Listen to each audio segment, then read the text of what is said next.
hikayemiz 2005 yılında başladı. 2005 yılında cep telefonu çılgının başladığı dönemlerdi. Bu dönemlerde 7 metrekare bir mağazayla başladık. Ama sektör o kadar hızlı ilerledi ki akıllı telefon çılgınlığı büyüdükçe büyüdü. Ve insanlar bunları günlük hayatında çok farklı kullanmaya başladılar. Artık insan hayatında olmazsa olmaz oldular. Ve bu doğrultuda ikinci mağaza ve üçüncü mağazayı açtık. Sektörde şu eksikliği gördük. Gerçekten kaliteli ürün satan, gerçekten orijinal diye satan herhangi bir marka, herhangi bir mağazacılık anlayışı yok. Ve bu noktada bir marka yaratmak istedik. Dedik ki Mr. Cep olsun. Mr. Cep'in hedefi neydi? Hedefi akıllı telefonlar, akıllı hizmetti. Bu konuda müşterilerimize güven vererek teknik servis işine girdik mağazalarımızın içinde. Zaman bizi öyle bir yere getirdi ki mağaza sayısı 7, 8, 9 derken 12, 13'lere kadar çıktık.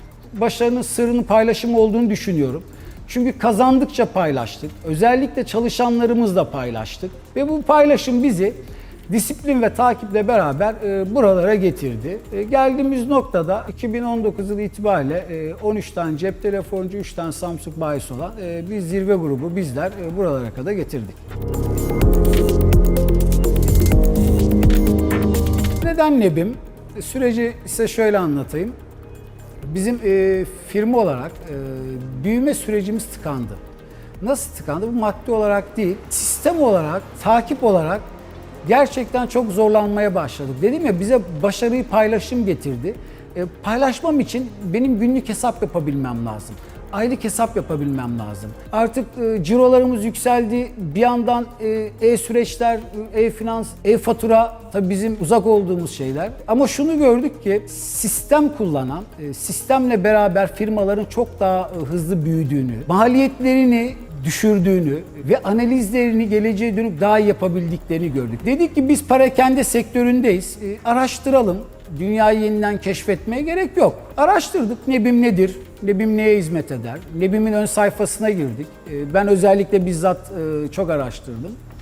Baktım ki kalıplaşmış bir program olmadığını, şirketlerin işleyişine göre düzenlenebileceği cümlesi bizi gerçekten cezbetti. Tabii dedik referanslar alalım. Baktığımız zaman Nebim'i kimler kullanıyor? Evet, gerçekten Türkiye'de ciddi anlamda marka olan şirketler var. Dedik ki evet, madem bunlar Nebim'e güveniyor, evet biz de güvenebiliriz. Başladık.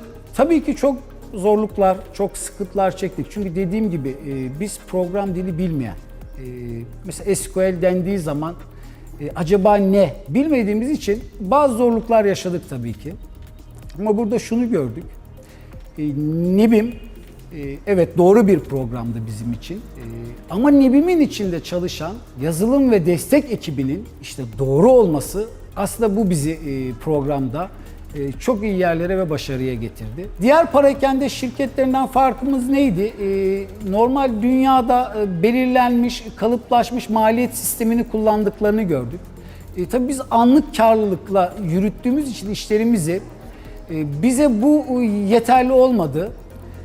Tabii ki yazılım ekibinden destek istedik. Sağ olsun yazılım ekibiyle aslında bizim programda yani süreçte en başarılı olduğumuz konu bu maliyettir. Yani neden maliyet? Çünkü anlık bize maliyeti verebilmesi gerekiyordu. Ve bunu yazılım ekibi gerçekten gece gündüz çalıştılar ve başardılar. Bence programda Nebim'in bize en büyük katkısı anlık maliyettir. Bunun yanında en çok zorluk yaşadığımız neydi? Kapora müşterimiz vardı. Yani kapora müşterisi nedir? Kısacası açayım bunu. Önden gelir bir kumpara hesabı düşünün. Samsung bayilerin. İşte ben evleneceğim yazın. 7 ay var. Ben önden işte 200-200 ödeme yapsam ya da 300-300 size para versem, bu içeride birikse ve daha sonra yazın geldiğim zaman da ben ürünlerimi alsam. Biz bunu nasıl tutuyorduk? Müşterimiz geliyordu, yine dediğim gibi bakkal hesabı bir defterimiz vardı. Sağ olsun Nebim yazılım destek gibi taksitli süreç diye bir süreç bize önerdiler. Ve inanın şu anda bunu kullanıyoruz. Taksitli satışı ve gerçekten tüm müşterilerimizi, inanın yüzlerce müşterimizi anlık takip edebiliyoruz. Diğer yandan seri numarası takibi bugün bizim için çok önemli.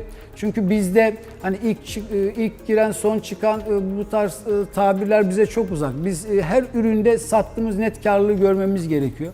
Bunu görebilmek için seri numarası takibi sürecini işlettik. Yazılım ekibinin bize yaptığı İşte eksik listesi, enteresandır. İsmini eksik listesi koyduk. Neye fayda sağlıyor? Biz yaklaşık senede 70 ila 110 bin lira arasında aksesuar çöpe atıyorduk. İnanın bize gösterge gösteriyor ki bunu biz 15 bin civarına düşürdük. Nasıl düştü bu? Akıllı alım. Yani eksik listesi çıkıyor. Hangi mağazana kadar ürün satmışız? İşte son bir ayda. Önümüzdeki bir ay neyi almalıyız? Hangisini alalım? Yahut hangi mağazamızda hangi eksik var, öbür mağazamızda yok. Onu oradan oraya alıp da işte sermaye öbür tarafta depoya yatırmamak. Ya bu eksik liste süreci de bize çok büyük başarı sağladı. Peki biz bu süreçte Nebim'den en çok neyde faydalandık? Bu bir mağazanın günlük defteridir.